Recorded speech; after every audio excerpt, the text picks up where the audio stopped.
Hey, welcome back to another Black City Coffee vlog. Here we are, trying out that travel coffee kit. We need a better name. Just boiling up some water here. We're all set up. It's about 3:55, down for a little coffee break. I've been working on this trip, so it's not, all relaxation. No problem. And that guy is boiling. You can hear it.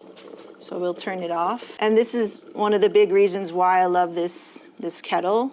You just have to be careful of that metal thing. Is the pouring action.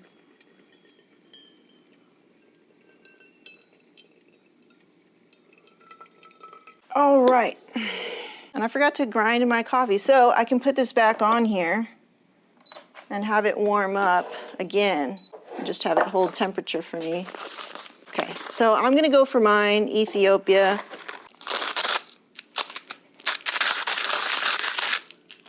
Wow. It's not grinding as smoothly as before. I wonder, if the weight loss on this coffee from the sample roaster is really low, like under what, 10% or something? I didn't measure it. Ugh. This is the hardest I've ever had to grind coffee before. That means it's really maybe underdeveloped.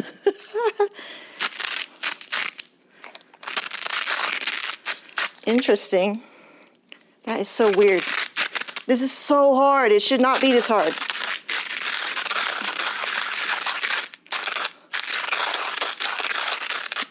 Wow, what the heck? Let me just check it out. What's going on with this?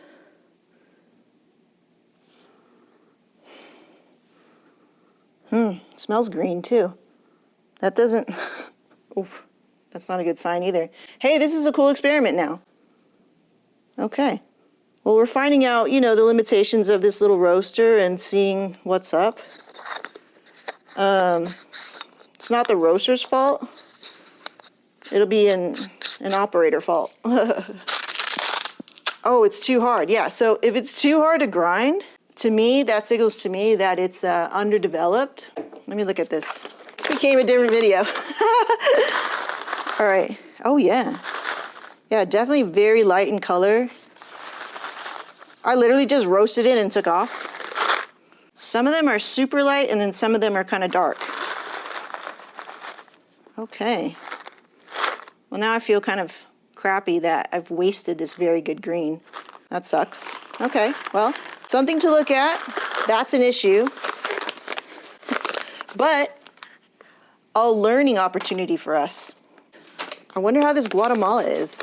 Remember we tasted it and it was super undeveloped too, and I said it tastes like bark. It's darker in color. We should just try it just to have fun. Okay, let me dump this. I mean, I've never ground something that hard before. Okay, that's okay. It's a very small, it's so good because in a way, we didn't go to the production, we didn't do a whole production of it, right? All right, Guatemala, the one that I didn't like. Let's see how hard it is to grind here. Just put a little this time. Now I'm having fun. Even though that was like, oh, what the hell happened? Okay, it's easier. Whoa, all right. We gotta go back to the drawing board. What happened? Did I mislabel these? What is going on? Oh, it sucks. Okay.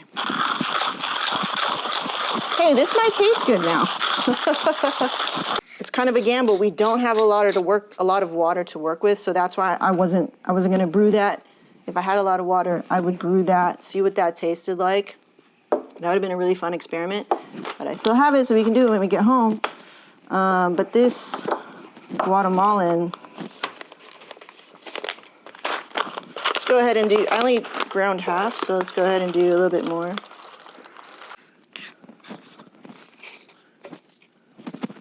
Whoa, that was a lot. Okay.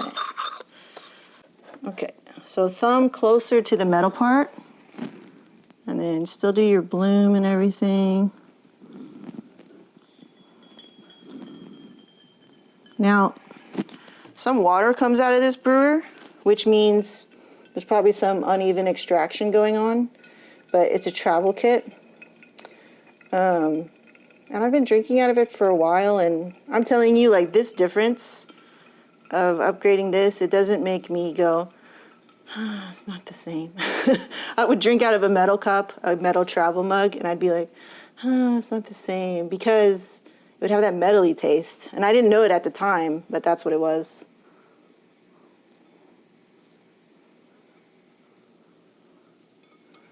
Really pretty bloom here. Now I should have roasted it like maybe a week ago before coming to this trip, which I kind of did, and then I gave it away because of like birthdays and Christmas gifts and whatnot, and then I kind of forgot about myself and this little trip that we were going to take. So I had to quickly do one yesterday, which isn't ideal. But we do have some older coffee here, so if anything, this is the safest bet. This really expensive 8 ounces or 4 ounces of coffee that my sister brought over with the cutest packaging. Look how cute that is. That's the dream, man, to like print on all 4 sides of the bag. We do a little swirl here. This will not be the best cup of coffee, but it will be the best cup of coffee that I can do right now. And it'll be better than the Starbucks and stuff that they serve downstairs. So I'm really surprised that this place does not have more specialty coffee spots. And we're like, wow, what if we opened one here?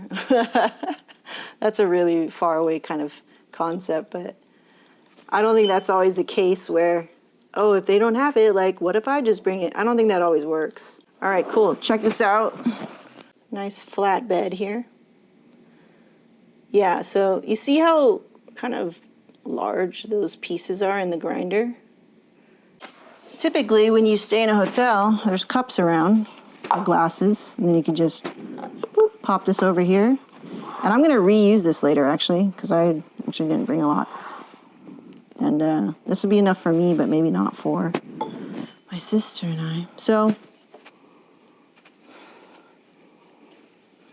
it smells kind of like a little burnt, which tells me over extraction, perhaps, or just uneven extraction, which also can be and or over extraction, because if the grinder itself has uneven grind size, the smaller ones are going to get more extracted than the bigger ones. So that's how you would get uneven extraction and or it's kind of the same as saying over extraction.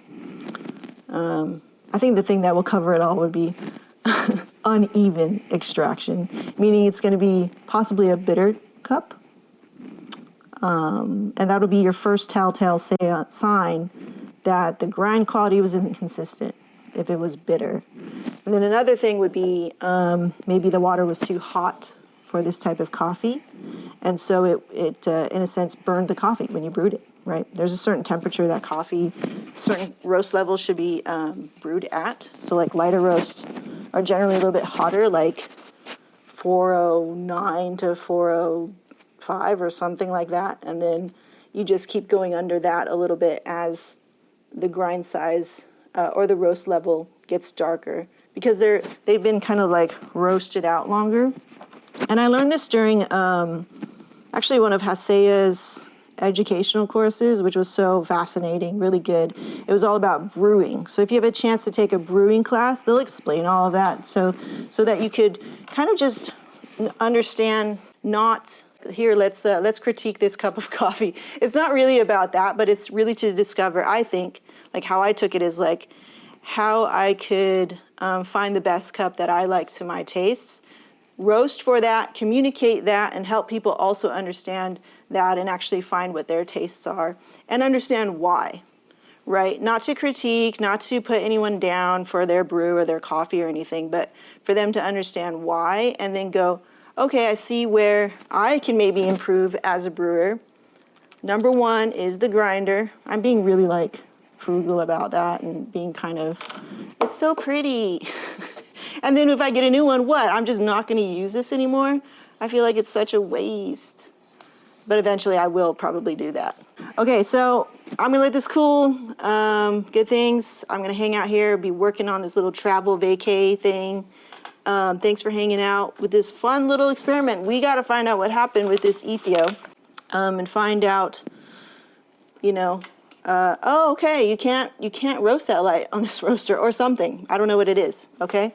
But the fact that it was so hard to grind, I just never ran into that, and I'm really happy I actually caught it on camera so that I could share that lesson with all of you. It's all for the love of coffee and learning. All right, we'll see you in the next one. Bye. Okay, yeah, I'm already editing this video, but yeah, there's a little bitterness on there. Yeah, bitterness. That that is the indicator of an uneven extraction, that which leads you to uneven grind size, which goes, you are the culprit. Oh boy, I still love you though.